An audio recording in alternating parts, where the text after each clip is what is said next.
It's ready for part 2 of this massive haul that I got of Comic Link, where I wait like 2 years to get all my comics back.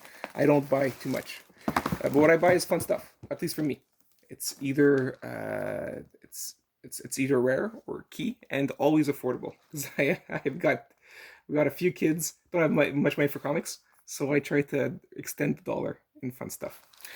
And here's one. See, this is still an affordable key, even though we've had Ray Palmer on TV for a while through that Brandon Routh. His key is still affordable, at least in the grades at the VG and below. And this is a VG minus, so 3.5. Yeah, first appearance of the Atom.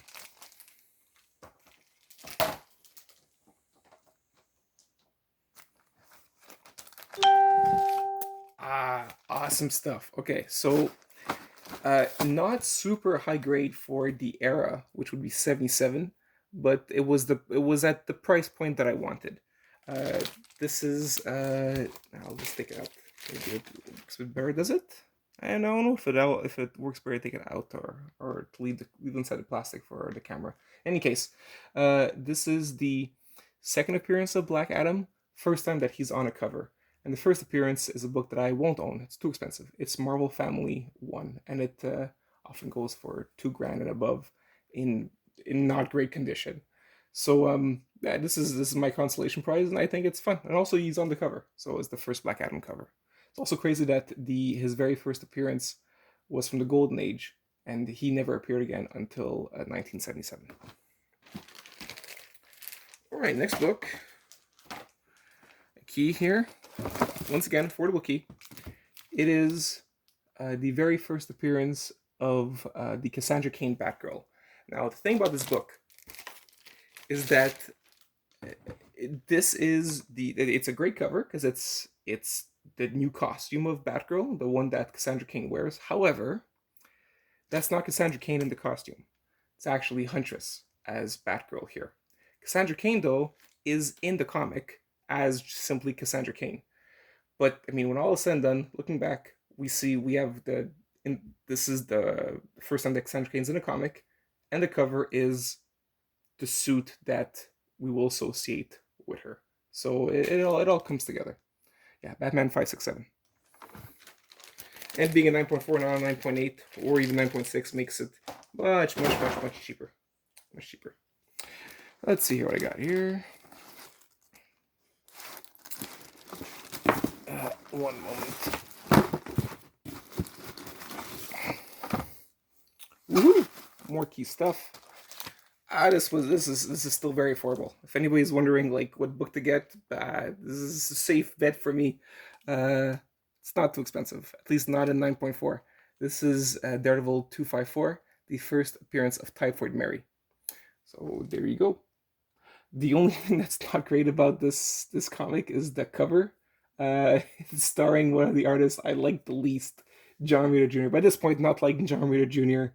is I mean, you're not cool at this point for saying that his work's not great. It's a very what's the word? It's a very lowbrow joke. He's an easy comic artist to make fun of, and but he still has his fans. He's quite popular for some random reason. But in any case, book to get, Daredevil 254, and I got my copy. That's fine.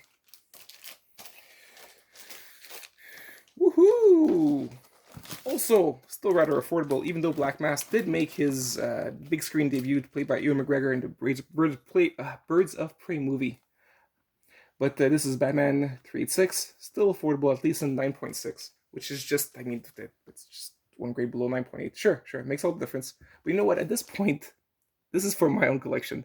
Yes, a 9.8 is worth more, but I mean, I'm looking at this book. It looks immaculate. I could always resend it if ever I want to. I don't really care for this point. I just like it for my collection.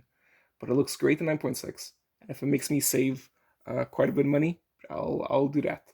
So there you go. First Black Mask. And also, what's fun about this first appearance is that he's on the cover. Happens many times that a first appearance is not on the cover. In this case, he is. And that makes the comic just more fun for me, especially since this is a CGC comic. I mean, CGC sealed. So I can't open the comic to see the first appearance of the character.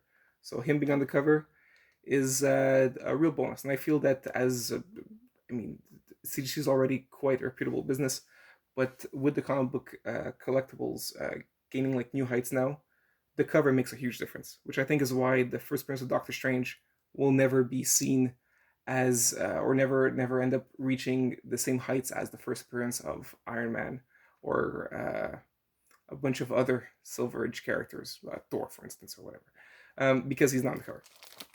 Okay, here's another first. Talking about not being on the cover. Fun stuff. Okay, so this is this is a book that won't be worth too much, but that's why I got 9.8. So if you're talking about affordable keys, this is still extremely affordable. 9.8. I don't know, maybe like between 30 and 40 bucks.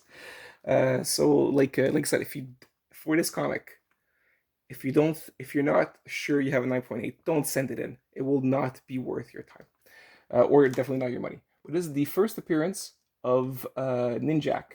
At least his the person who's dons the costume, which is a Colin King, and he's in this book. Bloodshot 6.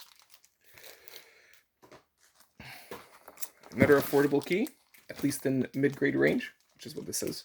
This is the first appearance of Mr. Hyde, and this is Journey to Mystery 99. He was a Thor villain.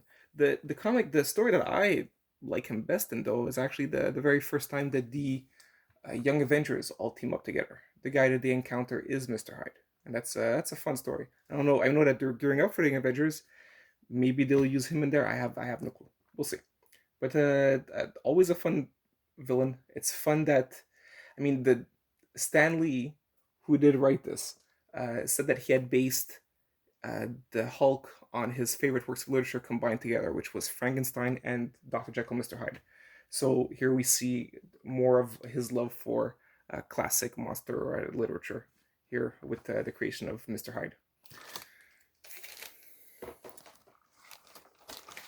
Like with the Quentin Quire book, this I bought simply because I put a very low bid and got it.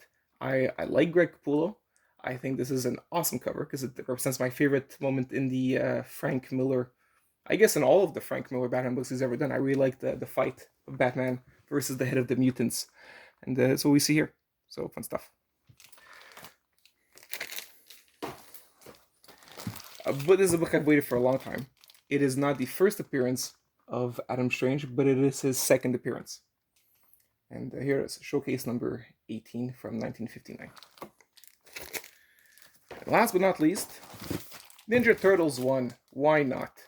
Sure, it's not. It's the Ford printing. It's not even. I mean, they call it Ford printing, but what it is was that after their debut, a little while after, they actually released. They just reprinted the first issue, so it's not the iconic cover. So they call it the Ford printing. What's good about this, though, and why I want it as a key, and why it's still a key regardless, beyond the fact that it's Turtles number 1, is the very first Shredder cover. Yeah, you just see his hand, but it's because, and you can't tell us with the CGC book, but it's supposed to be, you open it up, you unfold it, and here's Shredder. So you get Shredder against the Turtles. So it's the very first Shredder cover. And there you go. That's my haul. I don't think I'll get it on for 2 years, so I'm enjoying it while it is, and thanks for being with me on this video. Take care. Bye.